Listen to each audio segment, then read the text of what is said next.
මේ බලන්න වලාකුළුටත් අතරින් වසර 2000කට වඩා පැරණි පහසුවෙන් පරාජය කරන්න බැරි වුණු බලකොටුවක්.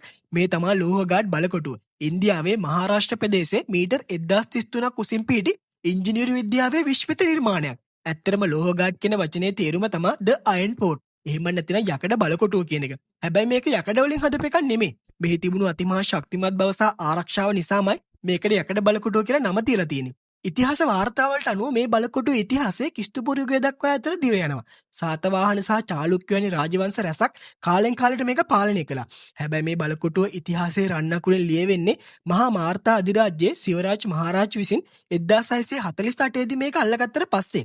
සිවරාජ් මහරජ තමන්ගේ යුද කොල්ලේ මහා ධනස්කන්ධය සංගවා තැබීමට ප්‍රධාන වශයෙන්ම භාවිතා කළේ මේ බලකොටුවයි. ඇයි මේක මෙච්චර ආරක්ෂිත උනේ? බලන්න ස්වභාවික පිහිටීම හා බලකොටුවට ඇතුල් වෙන්න දෙවන්ත දොරටු 4ක් පහු කරගෙන යන්න ඕනේ. මේ දොරටු අදටත් ඉතාමත් හොඳ තත්ත්වයේ පවතිනවා. ඒ වගේම සතුරන්ගේ අලියතුන් ලවා දොරවල් කඩන එක නතර කරන්න මේ වායේ දෙවන්ත යකඩ උල් සවි කරලා තිබුණේ. ඒ විතරක් නෙමේ බලකොටුව ඇතුලේ අවුරුද්ද පුරාම ජලය රැඳෙන විශාල ජල ටැංකි රැසක් තියෙනවා. ඒ නිසා සතුරන් බලකොටුව වට කළත් මාස ගණනක් වුණත් ඇතුලේ ඉන්න මිනිසුන්ට කිසිම ජල හිඟයක් ඇති වුණේ නැහැ. අදටත් ලෝහගාඩ් බලකොටුව කියන්නේ පුරාණ මිනිසුන්ගේ යුද සැලසුම්, වෙළඳ පාලනය සහ ඉංජිනේරු දැනුම ගැන කියාපාන ජීවමාන සාක්ෂියක්. ඉතින් ඔයාලට මොකද හිතෙන්නේ මේ වගේ විශ්මිත ස්ථාන ගැන?